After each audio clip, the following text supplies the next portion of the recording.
Welcome back friends. आज फिर आपके सामने मैं लेकर उपस्थित हूँ एक नया वीडियो। और आज के वीडियो का जो टॉपिक है वो है फैक्टर्स अफेक्टिंग एंजाइम एक्टिविटी। तो friends, factors affecting enzyme activity start करने से पहले इस पे क्वेश्चंस कैसे बनते हैं, चाहे यूनिवर्सिटी एग्ज़ाम हो, स्टेट बोर्ड एग्ज़ाम हो या सीबीएसई बोर्ड एग्ज़ाम हो, तो जो बड़ा क्वेश्चन बनता है वो है discuss in detail factors affecting enzyme activity. ये 10 मार्क्स का क्वेश्चन बन सकता है। और शॉर्ट आंसर क्वेश्चंस में जो क्वेश्चन बनेगा वो है enumerate factors affecting enzyme activity या enlist factors affecting enzyme activity. Means enumerate और एनलिस्ट एक ही बात है, आपको उनके नाम लिखने हैं सिर्फ। अब है फैक्टर्स अफेक्टिंग एंजाइम एक्टिविटी। तो यहाँ पे पहला फैक्टर जो है कंसंट्रेशन ऑफ एंजाइम, दूसरा है कंसंट्रेशन ऑफ सबस्ट्रेट, तीसरा है effect of temperature, effect of pH, effect of product concentration, effect of enzyme activators and effect of light and radiations. तो फ्रेंड्स स्टार्ट करते हैं वन बाय वन। पहला है concentration of enzyme, concentration of enzyme. Friends यहाँ पे इस curve से ये दिख रहा है कि एंजाइम की कंसंट्रेशन बढ़ाते हैं, मतलब इधर से इस साइड में कंसंट्रेशन बढ़ाते हैं तो एंजाइम की रेट ऑफ रिएक्शन बढ़ रही है जो डायरेक्टली प्रोपोर्शनल है। तो इस ग्राफ से या इस कर्व से ये समझ में आ रहा है कि when increase enzyme concentration increase the rate of reaction. Means rate of reaction जो है, रेट ऑफ रिएक्शन जो है directly proportional to concentration of enzyme. Concentration of enzyme के डायरेक्टली प्रोपोर्शनल है रेट ऑफ रिएक्शन, लेकिन ये सर्टेन लिमिट तक है फ्रेंड्स। इसके बाद में जो है वो एक्टिविटी नहीं बढ़ती, मतलब कांस्टेंट हो जाती है। यहाँ पे जो ग्राफ आएगा वो कांस्टेंट आएगा या स्टेडी ग्राफ आएगा।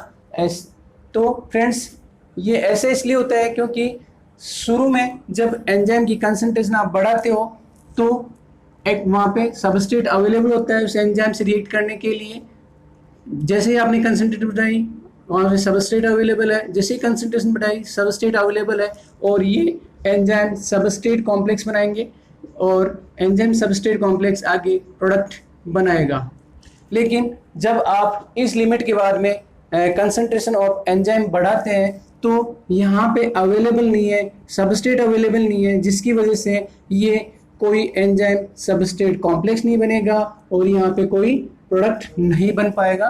तो फ्रेंड्स एक लिमिट तक एंजाइम की कंसंट्रेशन बढ़ाने पे रेट ऑफ रिएक्शन बढ़ती है, लेकिन उसके बाद में वो रेट ऑफ रिएक्शन कांस्टेंट हो जाती है क्योंकि जितने भी सबस्ट्रेट थे वो सारे एंजाइम्स के साथ में ऑक्यूपाई हो गए हैं, एंजाइम के साथ में बाइंड हो गए हैं। अब कोई सबस्ट्रेट अवेलेबल नहीं है जिससे वो रिएक्शन वहीं पे कांस्टेंट हो जाएगी। तो फ्रेंड्स ये तो हुआ rate concentration of enzyme factor. Next है concentration of substrate. Concentration of substrate के लिए फ्रेंड्स यहाँ पे ये कर्व प्लॉट किया गया है। इसमें दिख रहा है कि सबस्ट्रेट की कंसंट्रेशन जब बढ़ाते हैं तो रेट ऑफ रिएक्शंस भी बढ़ती है, लेकिन एक सर्टेन लिमिट तक बढ़ती है, उसके बाद में वो कांस्टेंट हो जाती है। उसके बाद में जो कर्व है वो फ्लैटन या स्टेडी हो जाता है।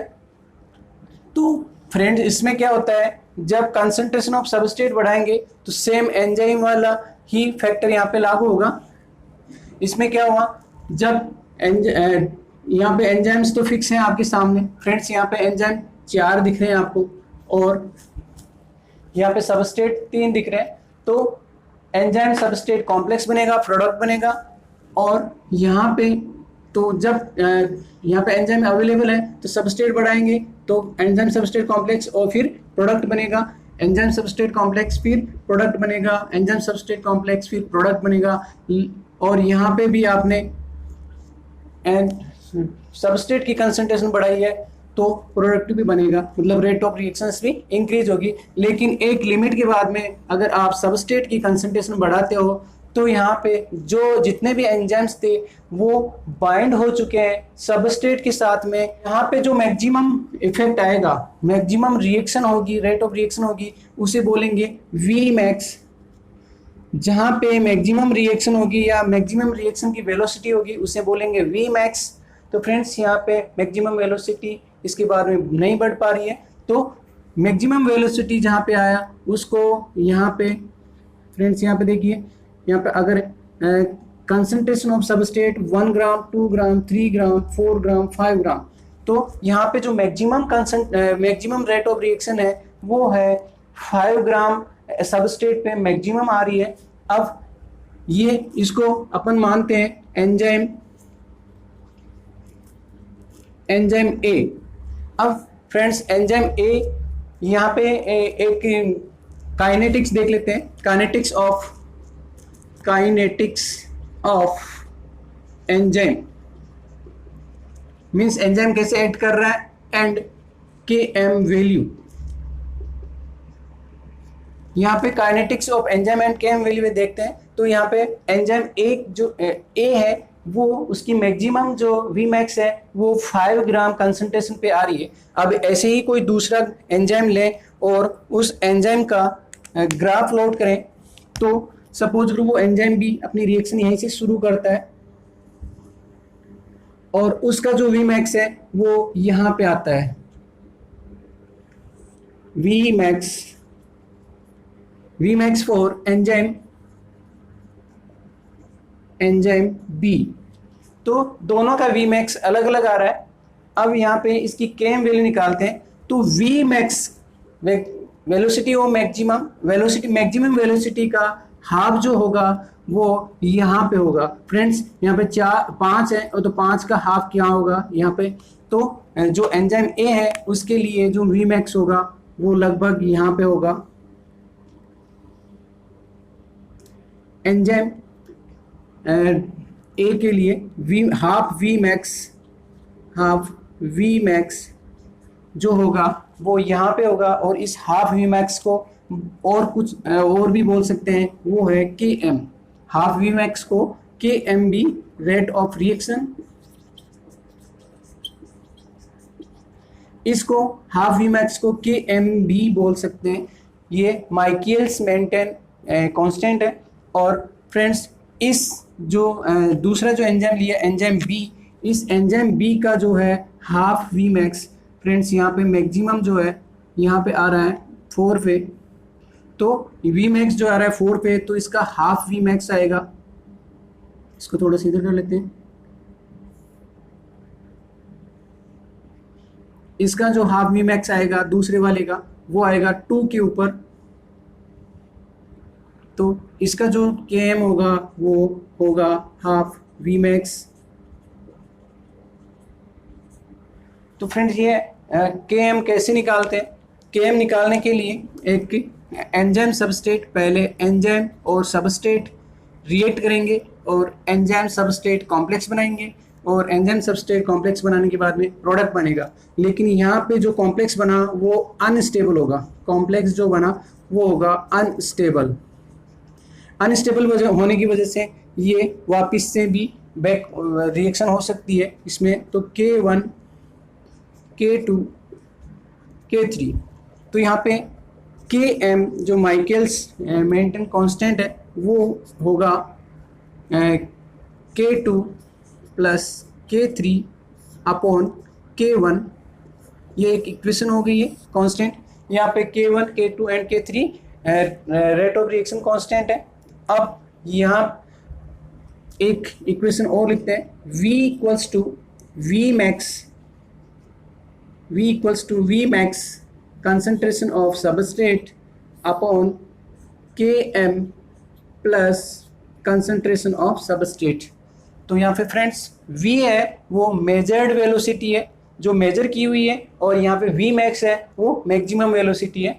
तो यहाँ पे V जो है मेजर्ड वेलोसिटी, उसके बराबर if V equals to half V max, अगर V equals to half V max कर दें तो ये इक्वेशन ऐसी हो जाएगी, half V max equals to V max concentration of substrate, और नीचे आएगा K M plus concentration of substrate. अब इनको LHS RHS साइड में लिखने पे ये होगा K M plus concentration of substrate equals to, इसको ये ऐसे है फ्रेंड्स 1/2 है तो ये 2V मैक्स बन जाएगा, 2V max concentration of substrate. यहाँ पे V मैक्स नीचे चला जाएगा, V मैक्स नीचे चला गया तो फ्रेंड्स यहाँ पे V मैक्स से V मैक्स कैंसिल हो जाएगा। बचा क्या आपके पास, जो बचेगा वो होगा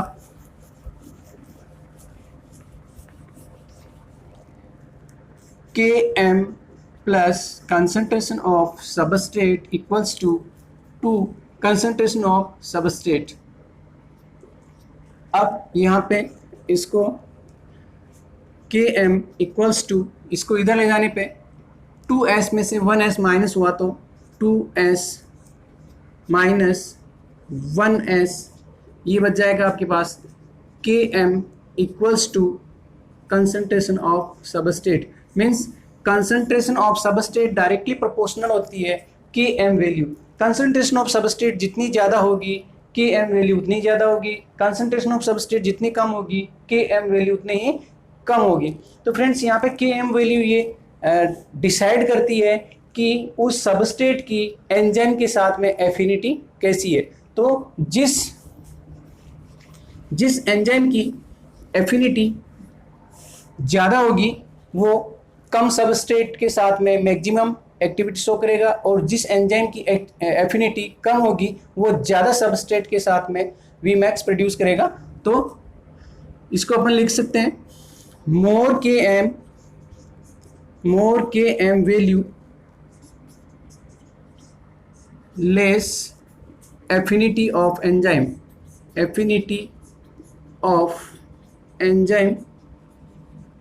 और लेस के एम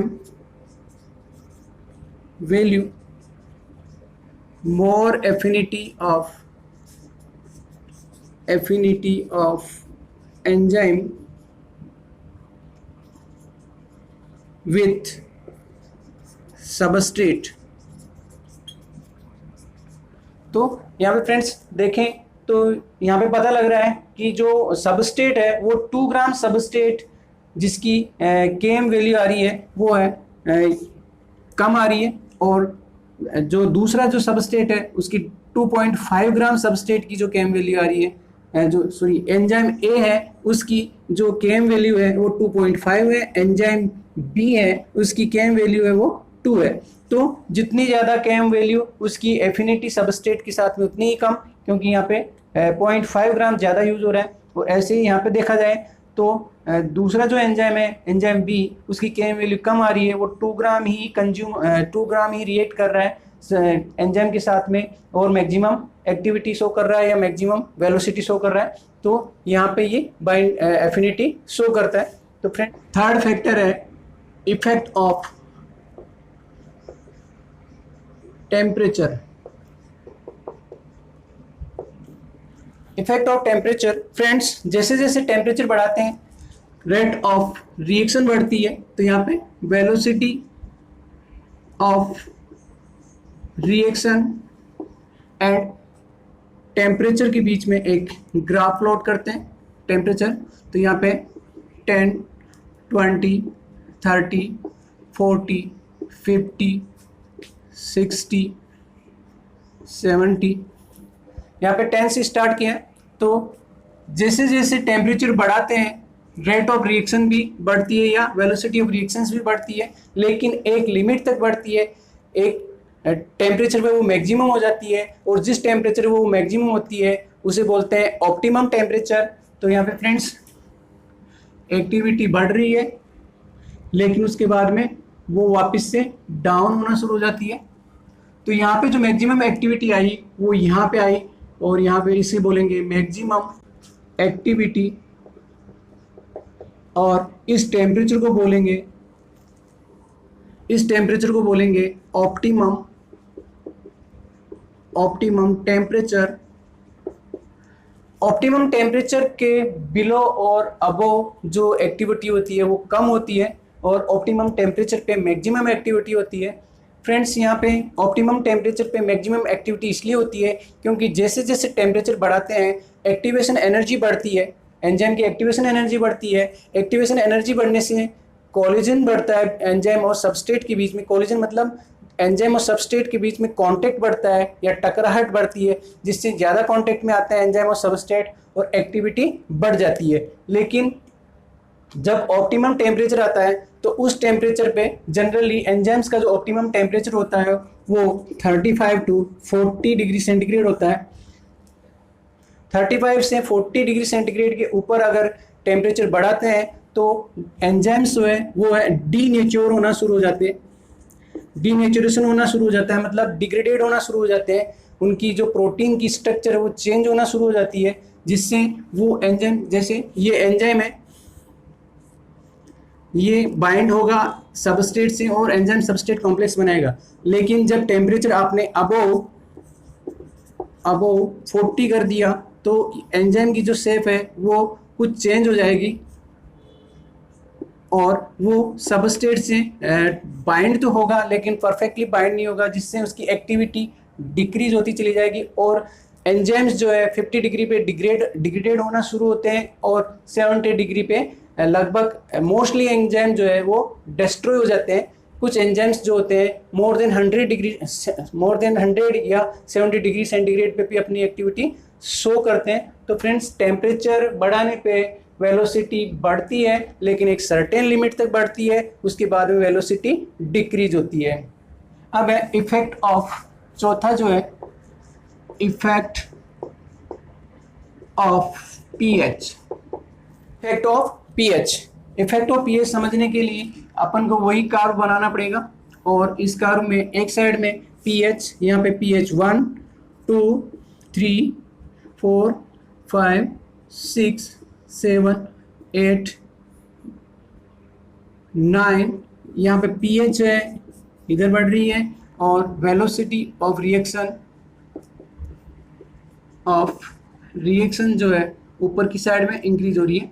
तो जनरली मैक्सिमम एंजाइम्स के केस में जो है एक्टिविटी बढ़ती है जब पीएच बढ़ाते हैं। मीन्स हायर एनिमल्स में जो एक्टिविटी है मैक्सिमम एंजाइम्स की वो न्यूट्रल पीएच पे होती है। मीन्स पीएच 6 और 8 के बीच में जब पीएच होती है तो एंजाइम एक्टिविटी मैक्सिमम होती है। लेकिन तो यहाँ पे अगर कुछ एंजाइम्स, मोस्ट एंजाइम्स की बात करें, मोस्ट एंजाइम्स वो अपनी एक्टिविटी शो करते हैं न्यूट्रल पीएच पे, इस पीएच रेंज पे। तो यहाँ पे लगभग 7 आ गए तो यहाँ पे मैक्सिमम एक्टिविटी होगी और इसे बोलेंगे ऑप्टिमम पीएच। ऑप्टिमम पीएच, जिस पीएच पे एक्टिविटी मैक्सिमम होगी उसे ऑप्टिमम पीएच बोलते हैं। बिलो ऑप्टिमम पीएच और अबव ऑप्टिमम पीएच एक्टिविटी कम होती है।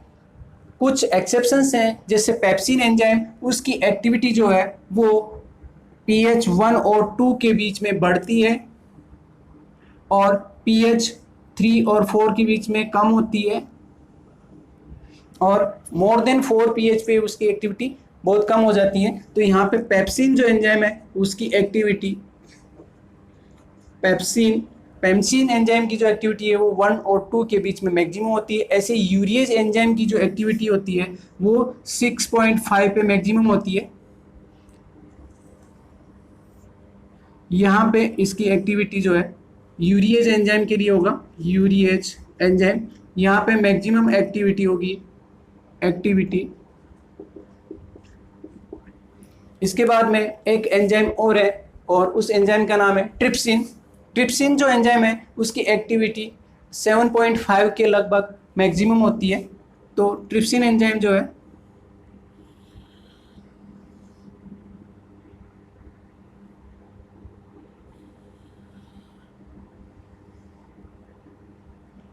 ट्रिप्सिन एंजाइम की एक्टिविटी जो है वो 7.5 के लगभग मैक्सिमम होती है। तो ये है activity curve for trypsin enzyme.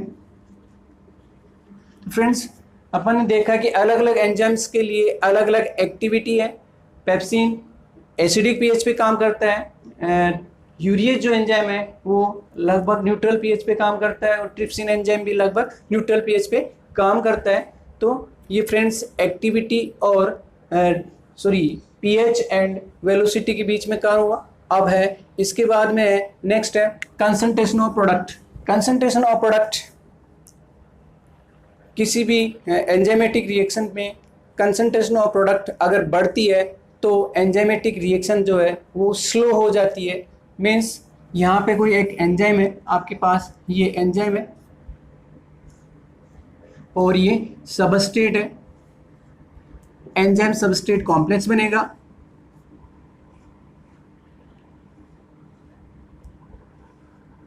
ES बनेगा, यहाँ पे E है या अब ये प्रोडक्ट में चेंज होगा और एंजाइम एज इट इज बचा रह जाएगा। यहाँ पे प्रोडक्ट बन गया है।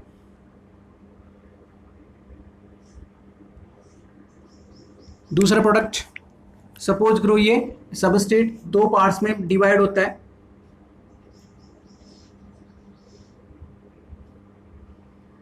अब ये एंजाइम फ्री होके ऐसे ही दूसरे सबस्ट्रेट से रिएक्ट करने की कोशिश करेगा। यहाँ पे सपोज करो यही एंजाइम है, वापस से ये एंजाइम दोबारा से, लेकिन इस रिएक्शन में ये प्रोडक्ट भी अवेलेबल है, तो ये प्रोडक्ट भी वापस से यहाँ पे बाइंड होने की कोशिश करेंगे। यहाँ पे सबस्ट्रेट और यहाँ पे प्रोडक्ट भी है।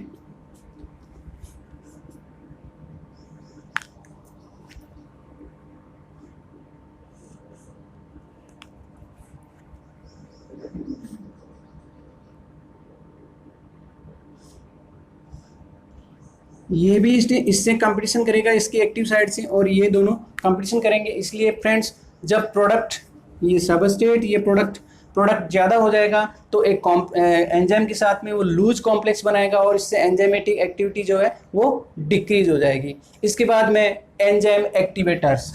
फ्रेंड्स एंजाइम एक्टिवेटर्स जो होते हैं वो इनऑर्गेनिक कैटाइंस होते हैं, generally calcium, magnesium, manganese, molybdenum, copper, zinc, ये सारे जो होते हैं वो कैटाइंस कहलाते हैं और ये एंजाइम को एक्टिवेट करते हैं। तो ये दो टाइप के होते हैं।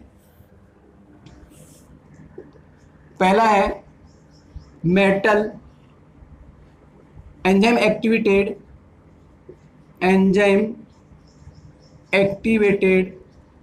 By metal. दूसरा जो टाइप है वो है Metlo enzymes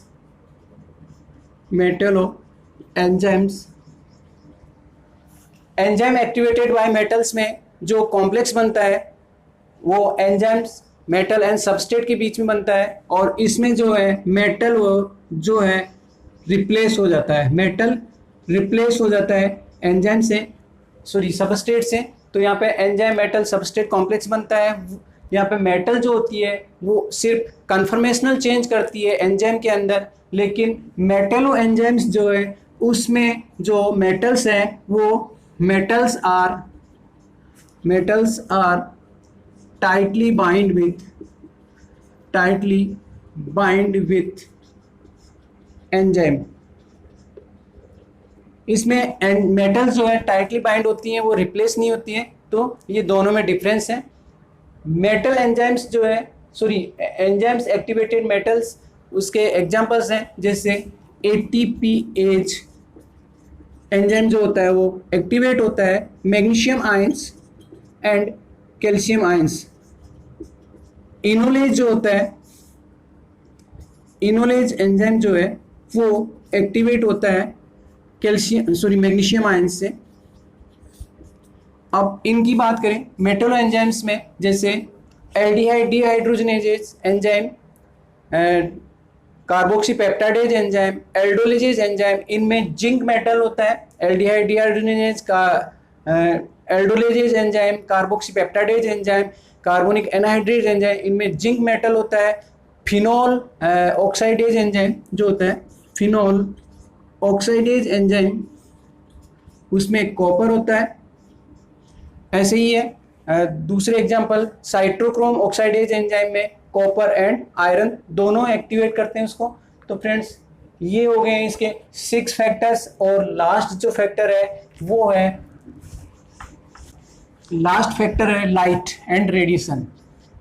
light and radiation, light and radiations भी एंजाइम की एक्टिविटी को अफेक्ट करते हैं। लाइट एंड रेडिएशंस में UV light, x-ray radius, x-ray light, इसके अलावा गामा रेज, बीटा रेज, ये एंजाइम की एक्टिविटी को अफेक्ट करती हैं, एंजाइम की एक्टिविटी को डिक्रीज करती हैं। एक एग्जांपल है एंजाइम जो है वो है amylase enzyme. Amylase enzyme activity decreased bye UV light. Enzyme activity जो है एमाइलेज एंजाइम जो है, सॉरी, एमाइलेज जो एंजाइम एक्टिविटी है वो यूवी लाइट से डिक्रीज हो जाती है। तो फ्रेंड्स ये एंजाइम्स हो गए हैं, फैक्टर्स अफेक्टिंग एंजाइम्स, ये मेनली 7 फैक्टर्स होते हैं। तो फ्रेंड्स आज का वीडियो आपको अच्छा लगा, लाइक करें, कमेंट करें एंड सब्सक्राइब करें। Thank you.